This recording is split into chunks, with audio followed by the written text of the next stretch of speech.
Happy Tuesday, everybody. Welcome to our spoiler-free comics review and preview show. If you would like anything you see, just hit us up in the comments or however you want, and let's get into it. While supplies last. Yeah. It's a really big week. We got to read these comics early, so we're going to tell you about them. It'll be spoiler-free, though. So let's start with the big one from Marvel. King in Black #1 drops today. Has there been a more anticipated Marvel event in recent memory? I don't think so. I mean, everything in Venom has led up to it. You have all these little King in Black tie-ins, the symbiote Spider-Man, all that. So I sat down, I read this #1. I have to say, it is very fast-paced. You don't have to wait around. It's not a bunch of people going, hey, Null is coming. What are we going to do? What's your plan? What's your plan? No, I mean, halfway through the issue, Null is there. Stuff is happening. His forces are fighting. The Avengers are there. The X-Men are there. I mean, it pulls in everyone like instantly. I couldn't believe how fast this comic went. Is there a major death? Yes, there is a major death. Wow. Are there deaths? A lot of people are left in limbo. I'll say that. Hard to say if there's more than one major death, but there is. And the ending, a cliffhanger. Yes, it is almost the definition of a cliffhanger. That's what I'll say.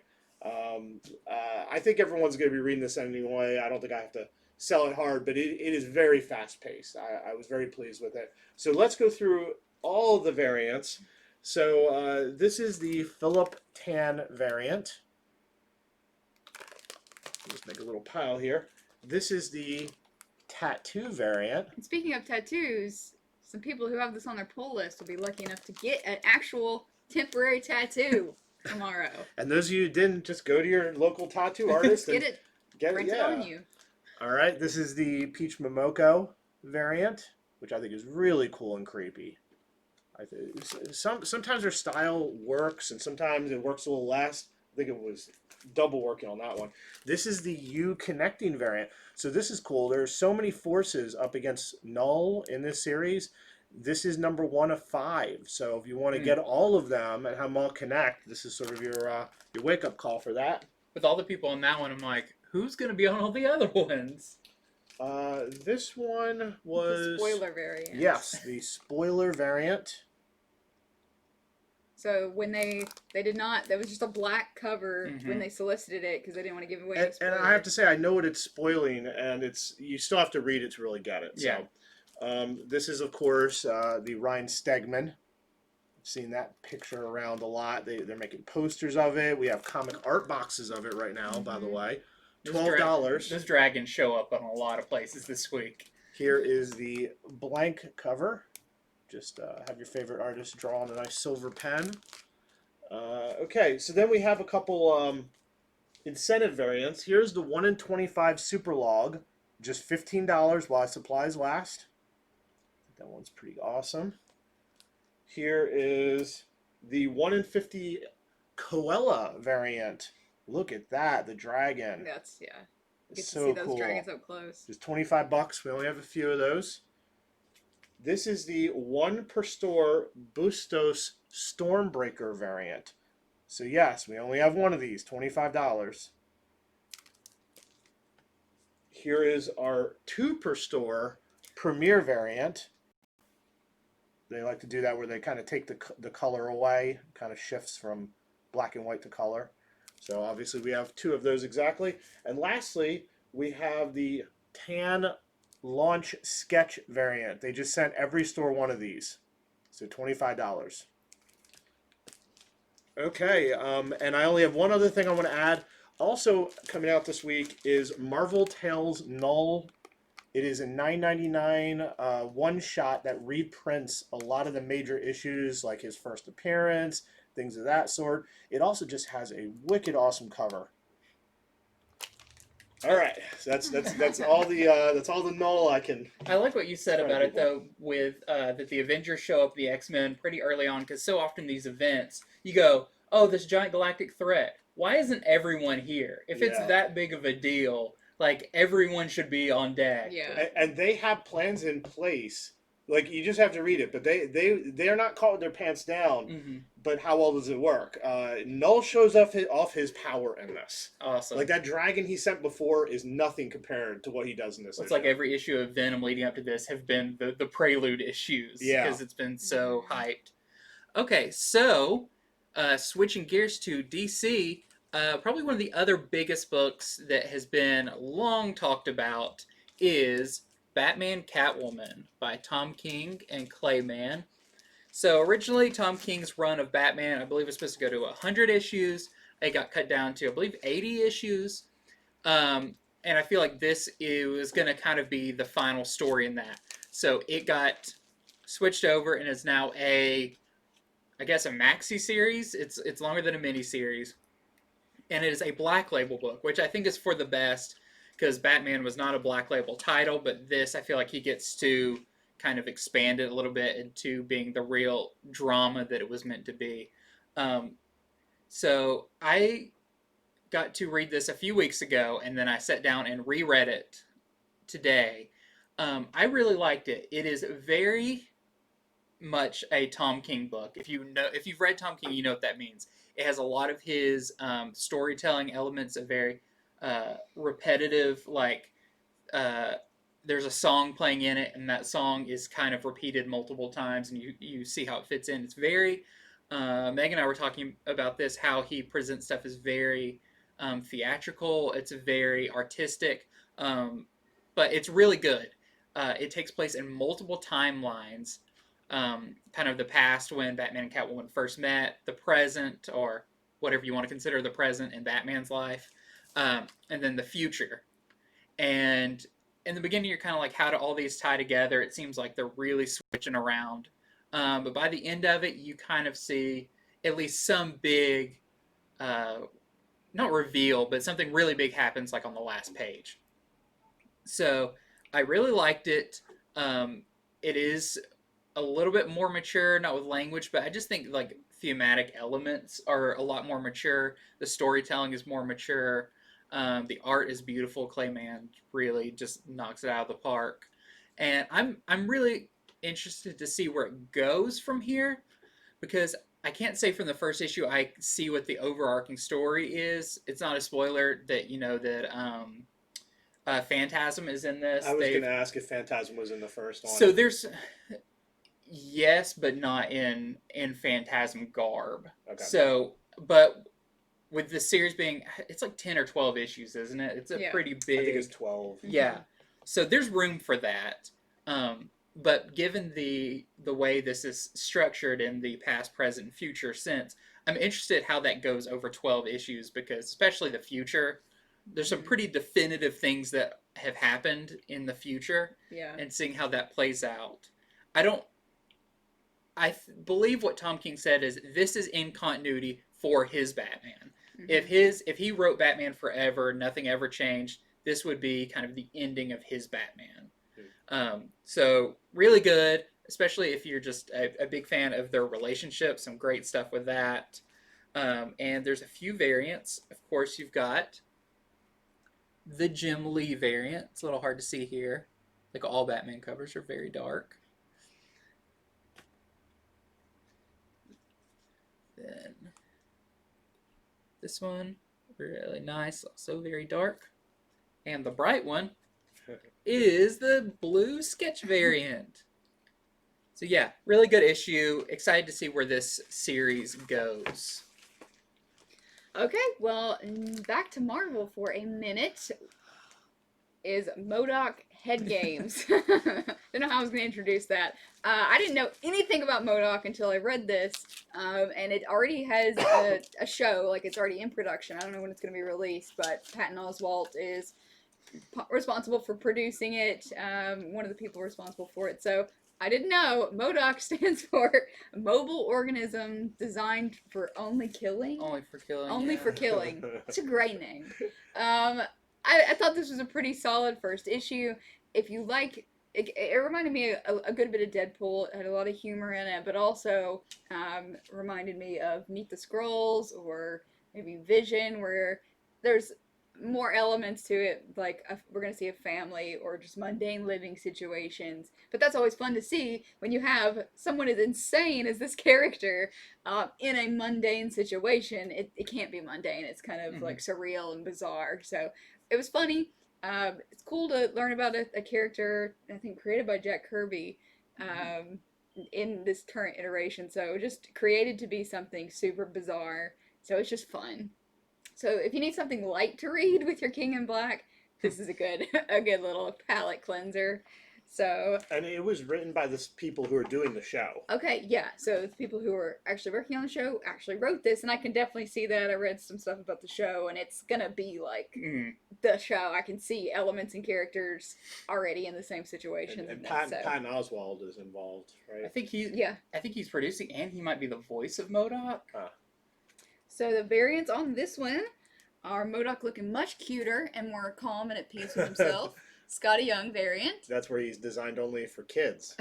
Designed only for cuddles. For cuddles, that's good. And then this is I already forgot, but you can call it the Spiral variant if you want it. But this is the variant cover for it as well. So really fun, like I said, palette cleanser type of series. So check it out. All right, I'm going to get back on that Donny Cates train because also from Marvel is Thor number 10. And who is that on the cover? Is that some goth from the 90s? No, that is Donald Blake. And I'll tell you, he has a lot of reason to be angry. He has been walled up inside of Thor, and there are things that he has been ruminating on, and it has made him very angry. So last issue, him and Thor have switched places like they used to, but he's not going back. He broke the cane. He's wielding Thor's power. And without spoiling what happens, let's just say the other Asgardians come together to be like, hey, you can't do that. That's not cool. Well, he wields Thor's power very well, and he definitely holds his own. It's a fast-paced issue with a lot of battling, a lot of fighting. He is a surprisingly effective villain. He has a real gripe with Thor. Too many times, villains and things, it's like, oh, I want power. You're going to stop me from getting power, or now I'm your villain.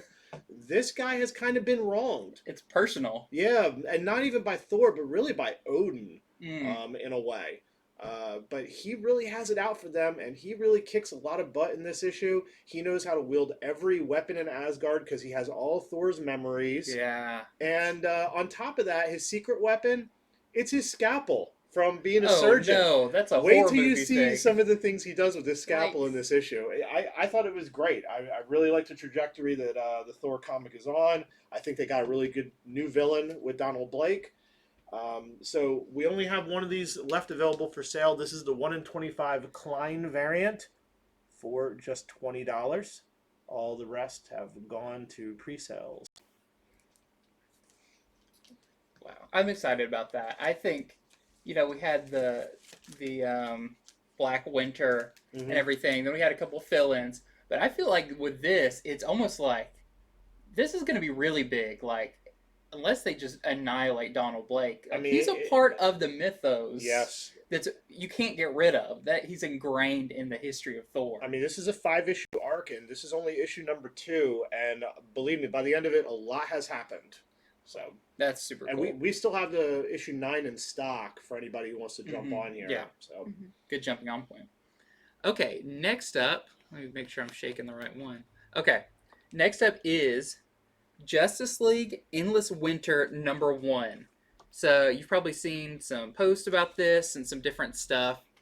This is I believe, a 9-part crossover event. So it's bookended with Endless Winter 1 and 2. 2 will be out, I believe, in January. I think we just placed our orders for it. So end of December, early January. And in between, you've got an issue of Flash. You've got some one-shots. But this really kicks it off into what it's going to be about. It's really fun because it reminds me a lot of the classic Justice League stories in the 70s, 80s, that kind of thing. because it doesn't pick up from where like the current Justice League story is. This actually feels like a whole new like beginning where there's a couple of pages where it's like Flash is up in Central City doing his thing, and Batman's in an alleyway stopping crime, and they're all pulled together, and there has been a awakening of, well, it's not really a spoiler. It is the kind of, I think he's the Ice King. I forgot. That's the one from Adventure Time. But he's this big like ice monster guy who is going to freeze the entire world.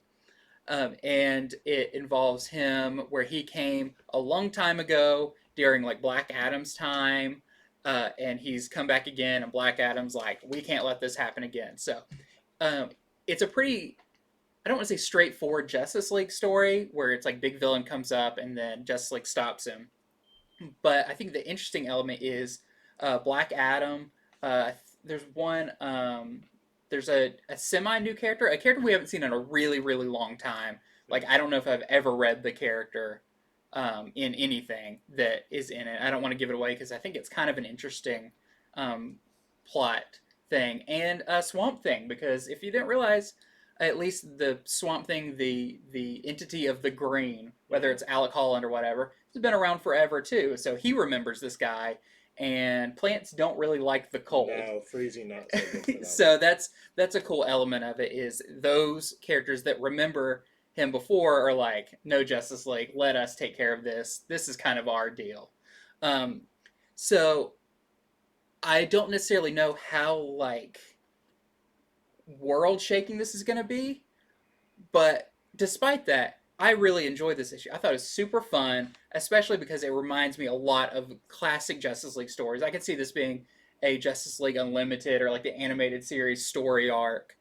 Just really fun, classic Justice League action. You know, on top of that, I feel like this ice giant king has been on leash lately locally. Like here in Chattanooga, it just went down to like 30 and we're going to hit like 20 degrees. Justice League, like, yeah, someone came in and be like, it's endless winter out there. It's like, well, do I have a book for you? Yeah, you could get into this right now. Just go outside at night, read it, and you'll be rooting for the Justice League. So yeah, it's a 9-part event that goes over a couple of things that we'll be talking about as they come out. But I definitely think if you're looking for a really good read, Justice League, not super tied to continuity. There's a little bit, because where the Ice King wakes up is where Superman's Fortress of Solitude was. So it has a little bit to do with that. But yeah, so it has one variant, which is the Daniel Warren Johnson variant, where you can see the big villain right there, punching Superman square in the jaw till his head flips completely backwards. Yeah, I remember that one when we went over that original. It's a really cool variant.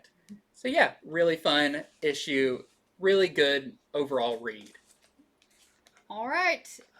Next, from Aftershock, who remembers this cover? This is Knock 'em Dead, and this is, I believe it's an ongoing series, but it is about a guy who wants to be a comedian, but he's not so great, and I think it's told metaphorically, but it looks like he's actually killing the audience.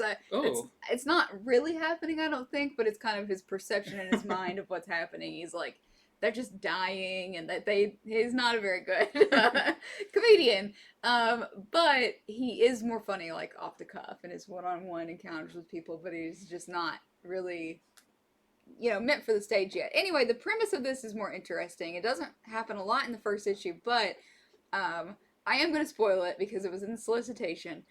He dies, and he brings back a comedian ghost with him.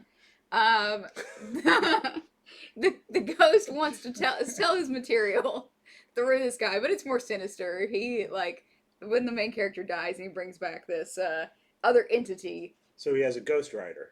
Yeah, he has a ghostwriter. I can see this being a great, like, Rodney Dangerfield, where he comes back as a ghost and he's just heckling people. But it's more sinister than that, and you can tell that through the variant. You can see just sort of what he's bringing back here. This is the 1 in 15 variant, by the way. For $15, there is no B cover, just the A and the ratio variant here. So yeah, he's died and he's kind of bringing back, you can see this entity here. So I'm very curious to see in the next issue what sort of jokes this ghost has to tell from the grave. So this is a small little intro to the new Aftershock book, Knock 'em Dead. Just you laughing about it makes me want to read it. Okay, so I have an indie book I'd like to talk about now. It is E-Ratic. It is by Care Andrews, who writes it, does the cover, does all the art inside. So you know it's a real work that they cared a lot about to do it all. It's about a kid, sort of a high schooler, like young high schooler, and he has 10 minutes a day that he has superpowers.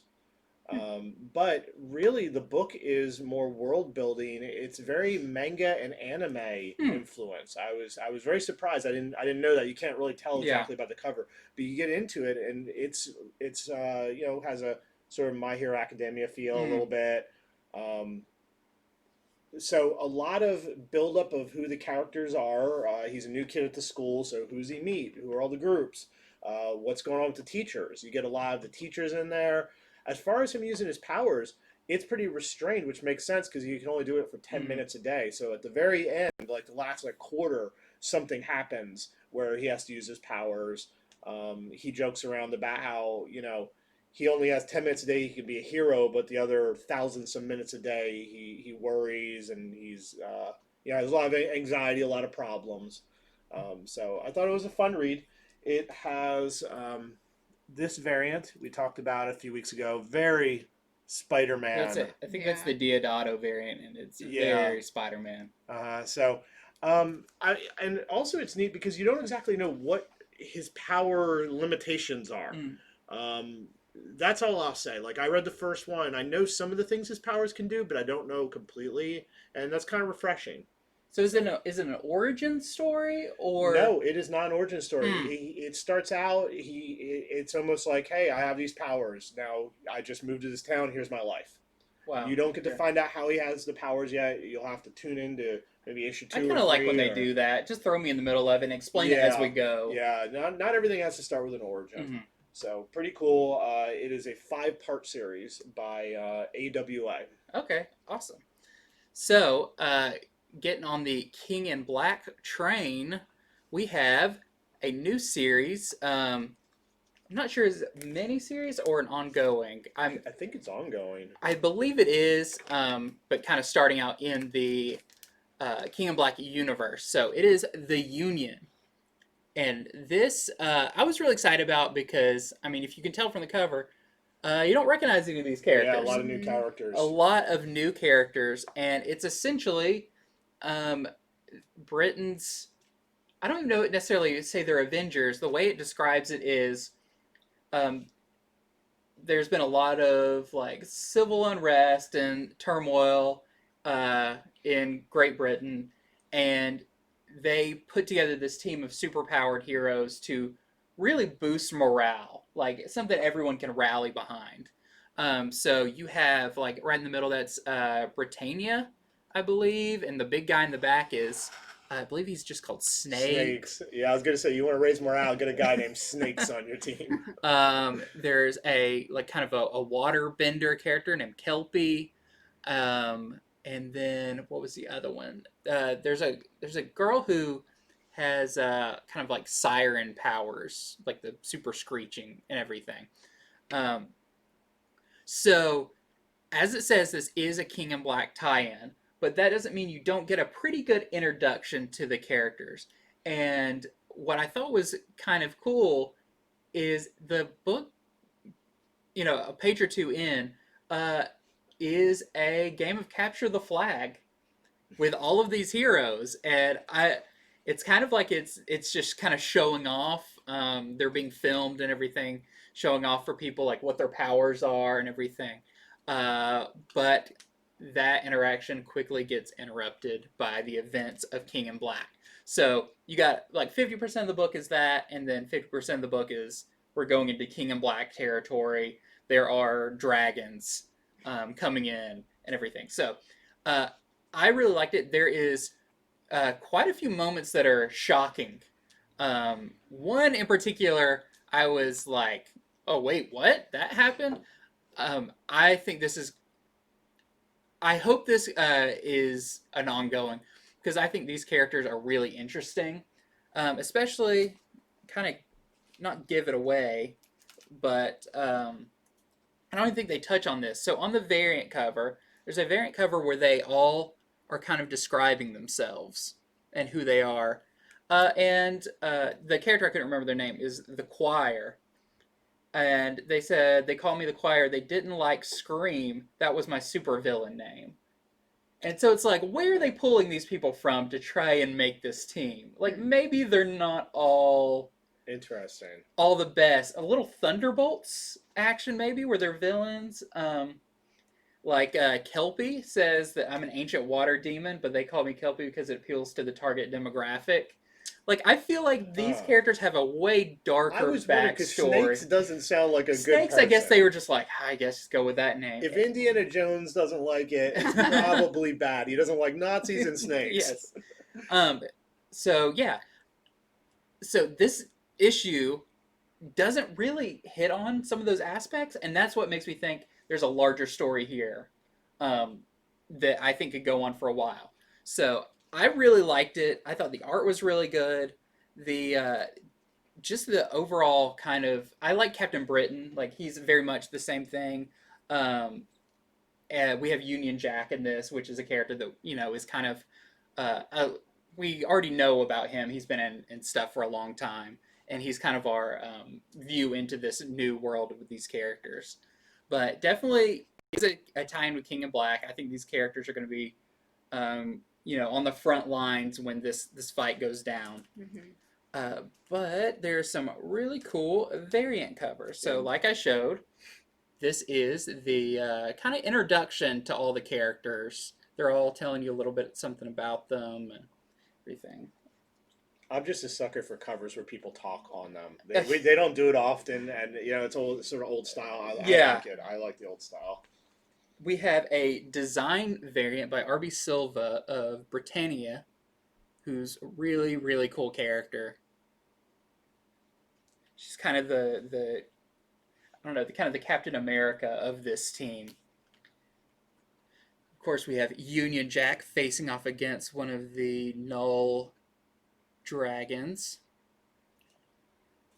And then we have one ratio variant. This is the 1 in 25 Lupaccio variant for $35. Yeah, and this book is already selling pretty well online because there are, I think, 3 or 4 first appearances in it. So those of you who like to collect first appearances while they're cheap, now is the time to get. Yes, and I love Luccio's art. I mean, look what happened to Strange Academy. When a book has more than one first appearance, like 2, 3, 4, it's just sort of a no-brainer to grab it. So definitely pick this one up, especially if you want to get on the ground floor of some new characters that you could follow their whole journey. This is a awesome place to start. All right. Well, next up, back to DC, we have Batman 104. And the main thing to really know about this is the origin of Ghostmaker. They may have hinted on that in the past, but this is his relationship with Bruce Wayne and their early days training, just how close their relationship was and who they are to each other, why they're in the situation they're in now. So there is some lead up to some maybe shocking stuff, but that's the main takeaway for this issue. Is it does have a big backstory, Ghostmaker Bruce Wayne origin tale. So this is who is this? I think that's Mattina. It is. It's got to be. It looks really different to me. It's super dark, but yeah, the Mattina variant for this. And what we see here is it looks like, yeah, Batman in the background, just a villain there crouching in the corner. So it's dark. It's hard to see on the screen, but yeah, really cool. And yeah, I liked it. I think that, like I said, we've said before, this character's here to stay. So good to know some backstory on him. Okay. Also from DC, we have Tales from the Dark Multiverse, Wonder Woman, War of the Gods. I did not have time to completely go through this. However, for those of you who are into the Dark Multiverse stuff, it released today.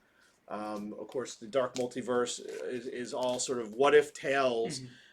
If the Dark Multiverse. It's just things from the Dark Multiverse. Yeah. There's so many worlds in the Dark Multiverse where things went wrong, and this is kind of Wonder Woman's path to the dark side. Yeah. So that has released today and is available. Yeah, and it's a exercise too. It's forgot how much this is. It's sort of double size. I think it's $5.99. $5.99, yeah. So really fun one and done series that usually don't end very well, but then it's like, oh, it's over. Yeah. So one I wanted to talk about is Fantastic Four Road Trip. You may have seen some of the images from this, the variant covers. This is really weird in the best way, but it is a one-shot. And if you are familiar with the manga artist Junji Ito, who does some pretty disturbing, scary, just like weird things to look at manga, very much in that style. So the Fantastic Four are going on a road trip to where there's been like a meteor crash. And Reed Richards is like, we're going to go on our vacation, but I want to take a minute and go check this out. And everybody's like, oh, what? Okay, Reed Richards, do whatever you do. You spoil all the fun. And needless to say, when there's a meteor, sometimes it has weird effects. Well, they're going along their vacation, and some weird stuff starts to happen, like you can see on the cover. Ben Grimm's rocks, he starts picking them off, and it is the most gross thing you have ever seen in a Fantastic Four comic. Let's just say there's meat under there. And, along with Sue Storm, who it's hard to tell exactly how intense it is, if she's actually disappearing or if just segments of her are disappearing. So she ends up being pretty creepy. Just, one whole arm's gone, and then you can see her lungs, and then one part you see her bones.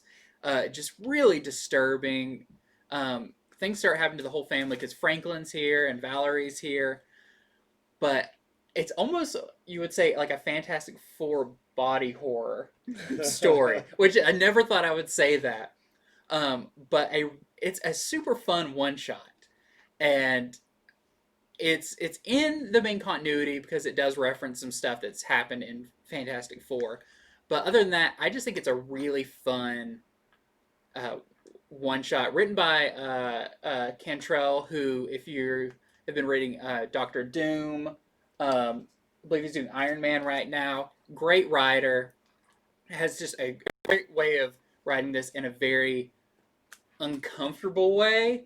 The art also is like not super realistic, so it very much lends itself to those proportions being stretched and uncomfortable. But really cool. I definitely recommend this one just because it is something you've probably never read before. That sounds really different. So it's got some really cool variants. So we have the Stormbreakers variant. R.B. Silva. The Stormbreakers are kind of a new upcoming artist at Marvel getting spotlights. So this one is $12. Then we have the Smith variant. This is the 1 in 25 for $25. You can kind of see their surroundings. I think they're in maybe Nevada, somewhere around there. They're in the desert. And then these, when I originally saw them, I was like, oh, these are cool. But now these covers make way more sense after reading the story. So you have the Invisible Woman model kit cover. And that's kind of what she starts looking like. I like that. And this one, which is just so gross, is the Nakayama variant of Ben Grimm picking off his rocks. It's hard for me to look at that. It is so disturbing, but the scabs anyone's ever had. That's really the feeling you get when he starts picking at them, and it's just there's a lot of goo stuck to them, and it's just really wrong. But I really liked it.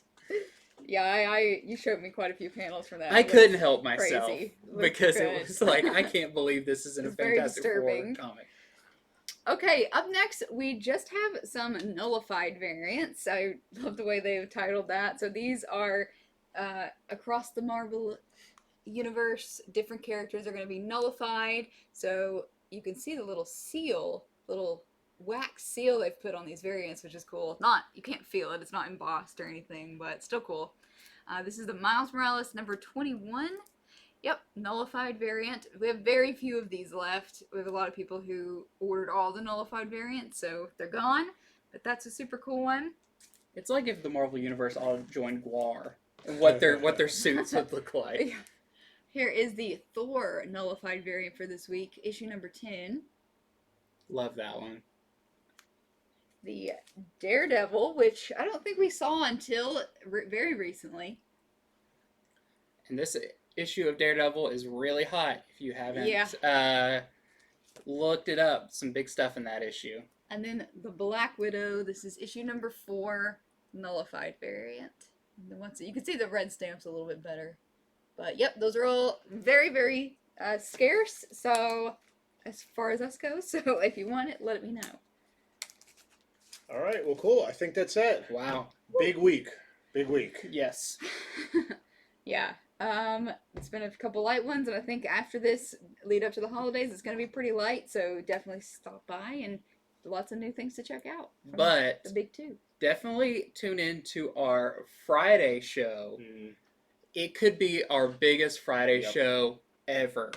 Some huge, huge stuff, including Future State, Eternals, Children of the Atom, the Alien, like the Xenomorph variant covers. That Marvel's doing. Yes, that Marvel's doing. So, get you some soup and a Snuggie and sit back, because you're going to be spending the whole afternoon with us on Friday. All right, well, thank you guys so much for watching. If you want any of the stuff you saw on the show today, just send us a message and we will hook you up while we still have things available. If not, then just have a great night, and we will see you on our show on Friday. Until then.